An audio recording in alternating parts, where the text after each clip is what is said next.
ناظرین و سامعین، آپ حضرات کے علم میں ہے کہ ربیع الاول کا ببرکت مہینہ ہے کہ جس میں آمنہ کے لال اس دنیا میں تشریف لائے۔ اب حضور کی آمد پہ ہر مسلمان کو خوشی ہے، چاہے اس کا تعلق کسی بھی مکتبہ فکر سے ہو، وہ دیوبند سے تعلق رکھتا ہو یا علماء اہل حدیث سے تعلق رکھتا ہو یا علماء بریلویت سے تعلق رکھتا ہو۔ تو ذہن میں یہ ایک سوال تو آتا ہوگا کہ جب ہر انسان کو حضور کی آمد پہ خوشی ہے تو پھر لڑائی کس بات کی ہے، جھگڑا کس بات پہ ہے اور اعتراضات کس چیز پہ کیے جاتے ہیں؟ میرے خیال کے مطابق جو اعتراضات ہیں وہ اس چیز پہ کیے جاتے ہیں کہ ہاؤ ٹو سیلیبریٹ، کہ ہم اس کو کس طرح منائیں۔ اگر کوئی دیوبند مکتبہ فکر سے تعلق رکھتا ہے یا علماء اہل حدیث سے تعلق رکھتا ہے اور وہ یہ بات کہتا ہے کہ ہم اسے سیلیبریٹ نہیں کرتے، تو وہ یہ غلط بات کہتا ہے، کیونکہ سیرت النبی صلی اللہ علیہ وآلہ وسلم اور مقصد آمد مصطفیٰ کے عنوان سے بڑے بڑے جلسے کر کے یہ لوگ سیلیبریٹ کر رہے ہوتے ہیں، اور دوسری طرف علماء بریلویت میلاد مصطفیٰ یا آمد مصطفیٰ کے عنوان سے جلسے کر کے وہ بھی اسے سیلیبریٹ کر رہے ہوتے ہیں۔ اب علماء تین قسم کے ہوئے اور محفلیں بھی تین قسم کی ہو گئی، تو لوگ تقسیم ہو گئے۔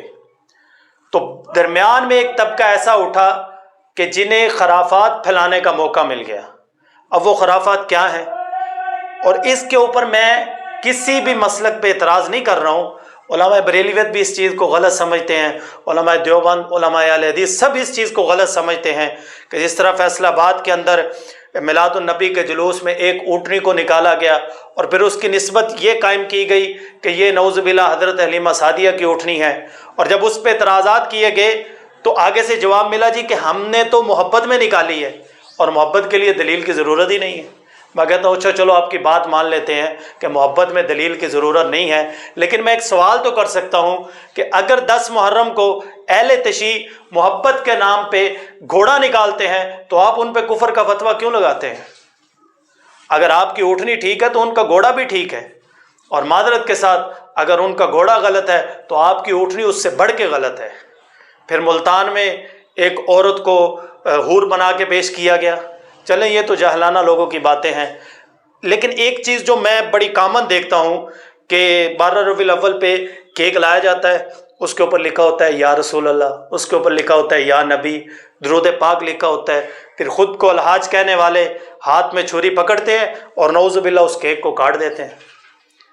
میں پوچھنا چاہتا ہوں کہ اگر یہی کام اگر کوئی ہندو یا کوئی سکھ کرے تو ہم اس کے اوپر ہمارے فتوے کی جو مشینیں ہیں نا، ایک ایک صفحے پہ 10 کفر کے فتوے پرنٹ کرے گی، لیکن اگر ہم خود کر رہے ہیں تو ہم اس چیز کو نوٹ ہی نہیں کر رہے۔ مجھے یہاں پہ مولانا حالی یاد آگے، وہ فرماتے تھے کہ کرے غیر گر بت کی پوجا تو کافر، جو ٹھہرائے بیٹا خدا کا تو کافر، جھکے آگ پر بہر سجدہ تو کافر، کواکب میں مانے کرشمہ تو کافر، مگر مومنوں پر کشیدہ ہے راہیں، پرستش کریں شوق سے جس کی چاہیں، نبی کو خدا کر دکھائیں، اماموں کا رتبہ نبی سے بڑھائیں، مزاروں پہ دن رات نظریں چڑھائیں، شہیدوں سے جا جا کے مانگے دعائیں، نہ توحید میں کچھ خلل اس سے آئے، نہ اسلام بگڑے نہ ایمان جائے۔ وہ دین جس سے توحید پھیلی تھی جہاں میں، ہوا جلوہ گر حق زمین و زماں میں، رہا شرک باقی نہ وہم و گماں میں، وہ آ کے بدل گیا پاکستان میں۔ ہم نے دین کو ہی بدل دیا۔ دیکھیں، اسلام پہ چلنا نبی کی مرضی کے مطابق، اس کو کہتے ہیں سنت، اور دین کے اوپر چلنا اپنی مرضی کے مطابق، اس کو سنت نہیں کہتے، اس کو اپنی من چاہی کہتے ہیں۔ اب جب یہ ساری خرافات ہیں تو ذہن میں یہ بات ضرور آپ حضرات کے آ رہی ہوگی کہ پھر ہم اس کو کس طرح سیلیبریٹ کریں۔ دیکھیں، ہم اپنے نبی صلی اللہ علیہ وسلم کے طریقوں میں دیکھتے ہیں کہ آپ کے طریقہ کس طرح ہے۔ آپ صلی اللہ علیہ وسلم ہر سوموار کو روزہ رکھا کرتے تھے اور فرماتے تھے کہ پیر والے دن میں پیدا ہوا ہوں، تو چلو ہم ہر سوموار تو نہیں رکھ سکتے، تو آپ ربیع الاول کی ہر سوموار کو رکھ لیں۔ 12 ربیع الاول کو آپ درود و سلام سے اس فضا کو معطر کر دیں اور ایک ٹارگٹ بنا لیں کہ اس ربیع الاول پہ ہم نے اتنا درود پاک پڑھنا ہے، نوافل پڑھیں، قرآن پاک کی تلاوت کریں۔ ہم یہ بھی تو کر سکتے ہیں کہ 2 لوگوں کے درمیان صلح کروا دیں، اللہ خوش ہو جائے گا۔ ہم یہ بھی تو کر سکتے ہیں کہ اگر اللہ ہمیں طاقت دے تو ہم بھوکوں کو کھانا کھلا دیں، ہم صدقہ کریں، خیرات کریں، پھر دیکھیں اللہ کی رحمتیں کس طرح اترتی ہیں، پھر دیکھیں کہ برکتیں کس طرح اترتی ہیں، پھر دیکھیں گے کہ ہمارے حالات کیسے بدلتے ہیں۔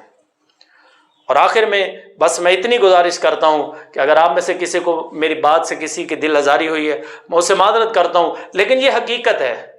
انسان کو تھوڑا سا حقیقت پسند ہونا چاہیے۔ یہ نہیں ہے کہ ہم اپنی جو ہے چادر کے نیچے جو ہے وہ دیکھیں تو ہم کہیں یہ سارا کچھ ٹھیک ہے، اعتراض نہیں کرنا چاہیے، لیکن جو غلط ہے اس کو غلط کہنا چاہیے۔ اور دوسرا آپ حضرات انشاءاللہ العزیز مجھے امید ہے کہ آپ لوگ اس بات سے ایگری کرتے ہوں گے اور اس کو زیادہ سے زیادہ شیئر کریں تاکہ سب لوگوں تک ہمارا پیغام پہنچ جائے، اور اس ربیع الاول کے اندر ہم تمام خرافات سے بچ کے درود و سلام کے ساتھ اور اللہ اور اس کے رسول کا ذکر کرتے ہوئے فضا کو معطر کر دیں، اور فرشتے بھی ہمارے درود کو سن کے جھوم جائیں۔ اللہ پاک ہم سب کو بات سمجھنے کی اور پھر اس پہ عمل کرنے کی توفیق عطا فرمائے۔ وآخر دعوانا ان الحمد للہ رب العالمین۔